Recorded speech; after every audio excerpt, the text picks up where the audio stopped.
霸凌者穿越进受害者体内，才终于感受到了痛苦。可只要他敢反抗，就会改变历史，无法回到原来的身体。但忍无可忍的金振友还是向欺负自己的人挥拳了。这一幕却被校园里的大姐大看到，担心这件事传出去而改变历史的金振友，只能强硬的命令这个臭女人也过来。而普多兵竟然在曾经的白痴金振友身上感觉到了蜜獾的气息，那是一种非常凶猛的动物，就连狮子都敢挑战。只要心情不好，就会去挑衅别人，过着想怎样就怎样的人生。普多兵7岁时就超喜欢这样的蜜獾，可他不明白那样的蜜獾到底为什么会出现在白痴金振友身上。普多兵突然开始变得有点奇怪，金振友本担心他会乱说话，导致历史会改变。可现在二人再次相遇时，普多兵总会脸红着说一些很奇怪的话。金振友在凶狠威胁了他一番后，转身就要再去揍一顿辛普森泄愤。过去林瑟基只要在下课去洗手间就会被同学欺负，所以他都会在上课时间去洗手间，为了避免跟其他人碰上，林瑟基专门来到传言有鬼出没的教师洗手间。可他却碰上了比鬼更可怕的家伙，张安哲竟然也出现在教师洗手间。他起身让林瑟基在自己刚才的位置上吧，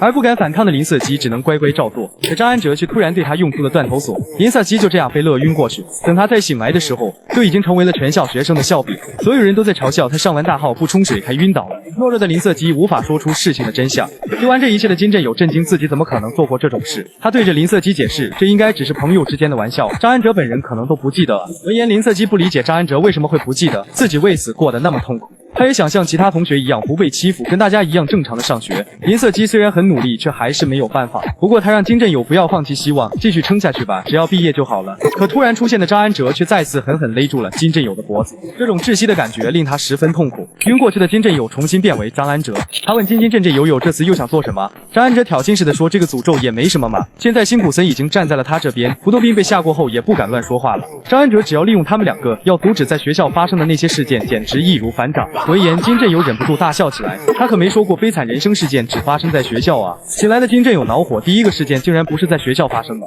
所以他必须要偷偷跟着张安哲。而高中时几乎都在运动的张安哲最常去的地方就是健身房，现在辛普森跟普多兵都帮不上忙，金振友只能亲自跟踪。但他要是直接去健身房跟张安哲碰上面的话，历史大概率会被改变。于是金振友戴上头套申请加入健身会，他的代号为棍棒手。金振友已经很久没见这位馆长了，这是他把那时只会打击的张安哲打造成擂台上的帝王。现在金振友打算在张安哲来之前先运动一下，可这时却有两人热心的想教刚来的他两招，还不等他反应过来，对方就开始嘲笑怎么阿猫阿狗都来学 man B 了。金振友终于想起来自己常来的健身房可以说是小混混们的巢穴，只不过在他还是张安哲的时候没人敢动他，现在对金振友动手的家伙也只不过是他的小跟班。这时一道熟悉的声音疯狂拍地投降认输。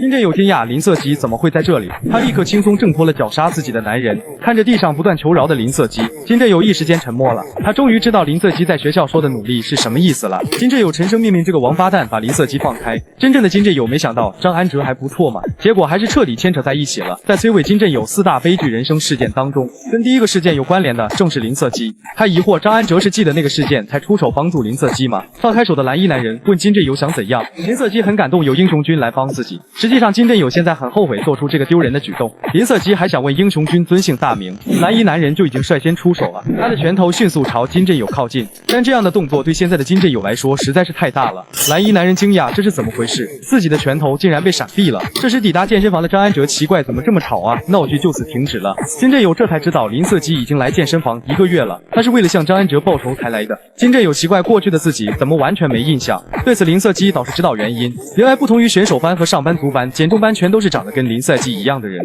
话说回来，林瑟基想问叫英雄军为粉红超人怎么样，金振友微笑着让他还是去运动吧。不过他没想到竟然会有人为了向他报仇而练男美。金振友本以为自己只是一个喜欢开玩笑的单纯男孩，可这时张安哲又无理由的赏了其他人一巴掌，其他人也是敢怒不敢言的夸这个巴掌不错。金振友只能催眠自己什么都没看到。这时却有一个女人热情的跟他打招呼。金振友对这位姐姐印象深刻，因为她是上班族班的漂亮大姐姐，也是过去张安哲的暗恋对象蔡柔珍姐姐。蔡柔珍友善的对金振友说，被别人欺负了就跟我说，我会帮你教训他们。而过去的张安哲会来这个健身房也是因为姐姐在这里。与此同时的张安哲正一脸不爽的看着那个戴粉头套的家伙。不久后，刚才的男人请正在跳绳的金振友陪自己练习扫腿踢。虽然金振友不知道他到底想做什么，但如果是扫腿踢的话很简单，对方却突然打出了抬腿踢，然后跟着蓝衣男人一起嘲笑粉头套，这都会被骗。但金振友其实早就举起护垫挡下了这抬腿踢，可蓝衣男人却又偷袭打出了扫腿踢。金振友暗骂这些家伙真是混蛋，要不是怕改变历史，他早就把这些人杀了。这时蔡柔真出声质问，他们是在欺负弱小吗？可对方却厚颜无耻地表示，只是练习扫腿踢而已。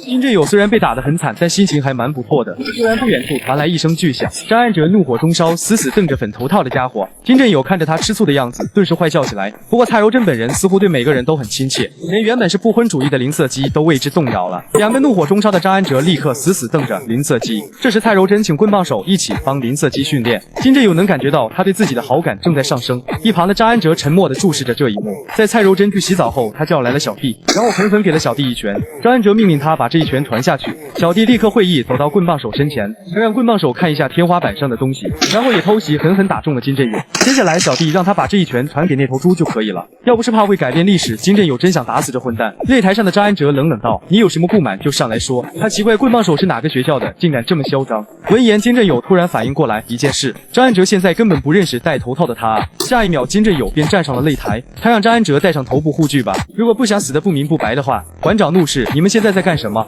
居然让第一天入会的人上擂台，还不赶快给我下来！”张安哲却戏谑地表示自己只是代替馆长招教新手而已。馆长之前看到张安哲在街上打架，觉得他很有潜力才带回来的，结果他不但没有改过自新，还自以为王，到处为非作歹。张安哲想在馆长搅局之前速战速决，他自信一拳就能让这种体格的敌人倒地不起，可金振友却完美的闪避了这一拳。在场所有人皆是一惊，要知道金振友现在面对的就是过去的自己，所以他对张安哲所有攻击模式都很清楚。恼羞成怒的张安哲立刻转身猛地打出一拳，可这一拳依旧命中了空气。金振友明白这时的自己只是个练习打击为主的业余选手而已，但未来的他是已经习得打击之道的专业擂台选手。可张安哲却凭借体格差挡下了金振友的抱腿摔，他嘲讽金振友不知道自己有多弱不禁风了。下一秒，金振友便用名为傀儡的招数锁住了张安哲。张安哲奋力挣扎却无济于事，这并不是巴西柔术，而是张安哲为了让对方感到丢脸而发明的招数。随后金振友便像开车般戏耍着张安哲，就算张安哲体格再好也无法挣脱，因为金振友是稳住重心后才开始摇他的。被台下姐姐看着的张安哲羞耻心简直要炸了，暴怒的他只想挣脱后杀了棍棒手。下一秒，张安哲的身体一松，金振友竟然故意放开了他，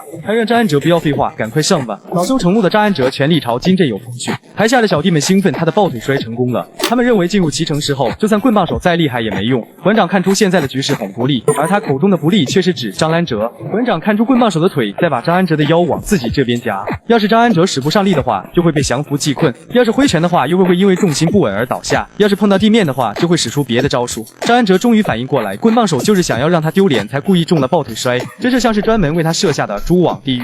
金振友让张安哲快投降吧，毕竟现在的他毫无胜算。但张安哲暗恋的姐姐就在台下看着，肾上腺素爆发的他用蛮力强撑着站了起来。金振友坏笑着夸赞他力气好大，但那也没用。随后金振友的腿抵在张安哲的腿上，张安哲立刻狼狈地摔倒在地。馆长惊讶那个棍棒手到底是什么人，这种技巧简直就像是一个选手。金振友现在使用的是巴西柔术中的三角形恶流圈。他问张安哲，以为体格好就无敌了吗？金振友一边夸他可爱，一边亲了上去。台下的蔡柔真欣慰他们两个变熟了呢。金振友紧接着用出自创招式青蛙，边唱歌边摇晃张安哲。无法站起的张安哲也明白了，棍棒手一定是故意挑这种姿势来戏弄他。金振友还有东西要还给他，那就是张安哲最爱用的断头锁。金振友问他还不投降吗？不过他也明白这才是张安哲，就算是死也不会向对手投降。金振友感到有些抱歉，他本没打算对过去的自己做到这个地步，但他忍不住发挥自己的强大力量。不过张安哲真的很强，下次金振友就不一定能这么轻松赢得胜利了。而且对张安哲来说，在姐姐面前被打败可是比死还要难受。但金振友现在心中的这点歉意，